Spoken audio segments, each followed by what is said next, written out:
Isang mapagpalang araw o gabi po sa lahat. Oh my goodness! May isang salita nga ang isang Papa Jomar. Kasi nga ay alam naman po natin na sa last few days ay sinabi nga niya mismo nang mag-live ito na pag makapunta po talaga siya ng diet ay siya na mismo ang susundo kay Carla. Bukas po, since pupunta naman tayo bukas sa diet, tayo po natin na tayo po maghatid sundo kay Carla. Goods po ba yun? Hatid sundo ba nga? Sinundo na nga niya ang kanyang love of his life na si Carla. Wow! Grabe. Pambihira, di po talaga niya kayang makita na ang isang coach pa ang susundo sa kanyang prinsesa. Bago po natin umpisahan ang sunduan moments ng Jomcar ay shoutout ko po muna ang mga leaders ng Kalingap na sina Kuya Val Santos Matubang, Ate Edna Vlogs at Idol Kalingap Rab. Pati na rin po sa lahat ng Kalingap reactors, especially ang Karepa, suportahan po natin sila palagi. Simula na po tayo mga idol.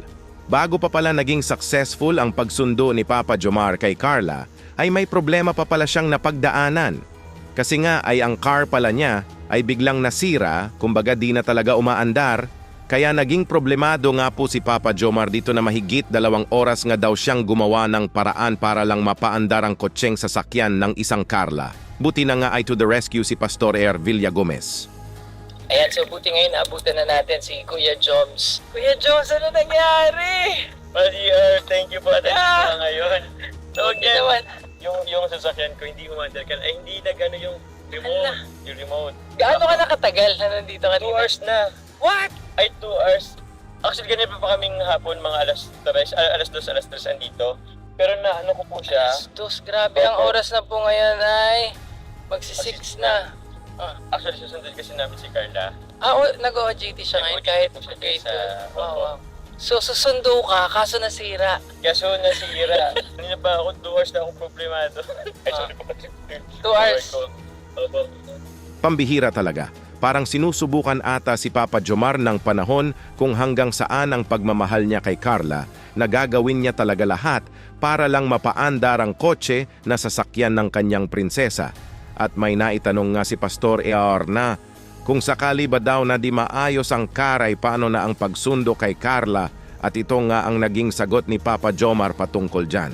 Grabe. So, kung sakaling hindi natin maayos, Opo.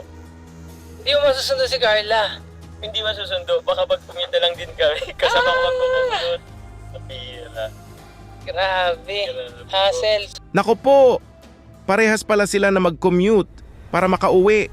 Kumbaga, together magkasama pa rin kahit di na sa sasakyan ng isang Papa Jomar. Pero maihatid naman niya ito, kaya sulit pa rin.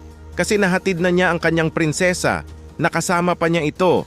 At especially siya mismo ang naghatid pa uwi, hindi si coach. Naku po!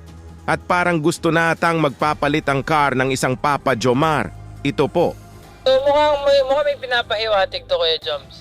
Iwan ko nga eh. Hindi ko alam. Parang gustong magpapalit. Grabe, parang nagsisenyas po yung sasakyan. Nasabi nga ni Pastor ER na parang senyales na talaga ito, napapalitan na ng bago. Halaka!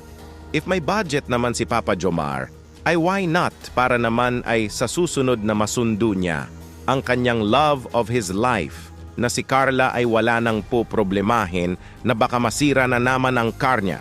Kasi nga ay matagal na pala ito, nasabi nga ni Papa Jomar na 2006 pa daw ito na model.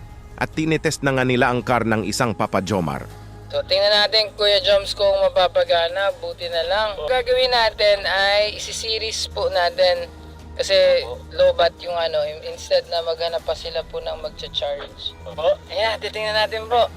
Tetestingin natin kung ating pagsaklolo kay Kuya Joms. Ay, grabe! Lumana, Kuya Joms! Masusundo na si Ate Carls. Baka po eh. Baka po pwede po natin natin si Carla mamaya. Pauta din po yun. Alam na. Sige. Wow! Wow! Pauta din po sila.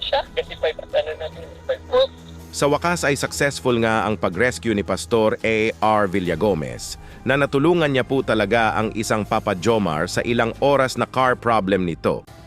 At masundo niya na rin si Carla. Nabuti na nga ay di pa ito nag-out sa kanyang OJT. Kumbaga sakto ang pag-andar. At may naitanong nga si Pastor A.R. Villagomez na sa pagsundo ba daw ni Papa Joms kay Carla ay nagpaalam ba daw po ba si Papa Joms sa parents ng isang Carla? Halaka! Ito po naging answer ni Papa Jomar. Nag-graduate na siya. Ay, opo. Tama? Tama po. Wow. Kaya meron po siya ngayong OJT. Kaya may OJT siya. Susunduin. So, yung bang pagsundo na yan, may paalam ba yan sa magulang? Kasi syempre, pastor ako, stricto din ako sa mga ganyang bagay. Ay, ano naman po, may permission naman. Ay, siya? Opo. May permission naman pala mula sa parents ng isang Carla. Grabe ang lakas talaga ni Papa Jomar. Kumbaga botong-boto sila kay Papa Joms na pinagkatiwalaan po talaga nila na ito ang magsundo kay Carla. At nasabi din dito ni Papa Jomar na 10 days lang naman pala ang OJT ni Carla, kaya no need na po talaga na mag-rent pa ng apartment, kaya nasa kay Kuya Rab na po. Pansamantalang tumuloy si Carla for OJT. Tsaka sa ngayon po, galing na parang po siya nakaan. Tumutuloy. Ay, ang galing. Kaya nakikita ko pala kay laging kasama ni Ate Jack. Opo. Actually po, meron po siya ng parang gusto rin mag-sponsor ng apartment. Pero since 10 days lang naman po, 10 days lang naman, so malapit Okay din naman talaga kailangan. Oo, mas safe pa po. Ang bait po talaga ng isang Kuya Rab na di po talaga niya pinapabayaan ang isa sa beneficiaries niya na si Carla. Napatuloy nga ang suporta niya dito hanggang makapagtapos ito ng pag-aaral. At successful na nga ang pagsundo ni Papa Joms sa kanyang love of his life. Ay, gana na. Wow! Grabe kitang-kita sa mga mata at sa ngiti ni Carla na na-appreciate po talaga niya ang pagsundo sa kanya ng isang Papa Jomar. Di na talaga hinayaan pa ni Papa Jomar na si Coach pa ang susundo sa kanyang prinsesa. Ano po masasabi niyo mga idol sa naging reaction video natin ngayon? Mag-comment lang po kayo para malaman ko din po ang maging opinion nyo patungkol dito. Dito muna lang po tayo, Kuya Dambo nga po pala, mabuhay ang Team Kalingap. Hanggang sa muli, maraming salamat po.